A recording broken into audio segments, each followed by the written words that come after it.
Welcome. Thank you for joining us once again for another quick look at dark events in our history. Today, March 2nd, 1944, the worst railway disaster in Italian history occurred. Late in the night on this day 56 years ago, train number 8017 encountered problems while entering a tunnel just outside of the rural town of Balvano. The Balvano Train Disaster has been called by many the Titanic of Train Disasters.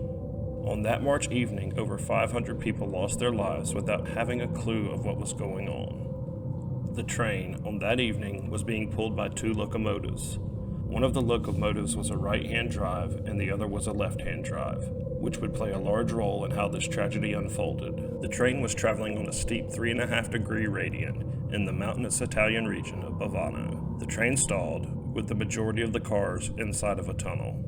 From this point, several variables came into play that led to death and despair that would unfold. The first thing was that the train stalled at all. It is believed that this occurred due to poor coal quality, which lowered the power production of the coal-fired locomotives tremendously. They were using this inferior coal due to a shortage driven by the necessity of the premium coal to power the Italian war machine in World War II. The second thing that happened was that the drivers of the locomotive could not communicate with one another because of the opposite hand drive of each locomotive. Since the drivers could not communicate, one of them engaged the power forward while the other engaged the power into reverse, causing the two locomotives to pull against one another and stall. While in the tunnel, carbon monoxide built up in the tunnel, thereby pushing the toxic gas into the passenger cars, which caused death by asphyxiation for many on board. Cars were allowed to leave the last depot overcrowded, which reduced the ability of the locomotives to pull what weight they were scheduled to be pulling. The overcrowding was due to a shortage of food because of the war, and the civilians simply were trying to find food in other parts of the country to feed their families.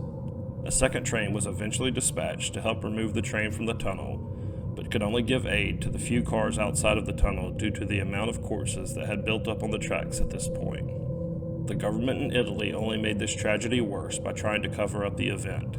The agency in charge of the railways would not accept responsibility and denied any wrongdoing for many years.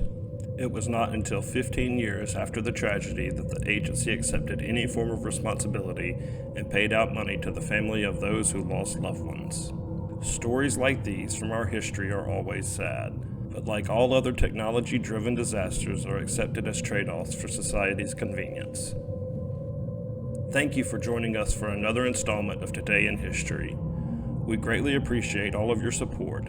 Please give us a like, subscribe, share, and leave a comment. Until the next one.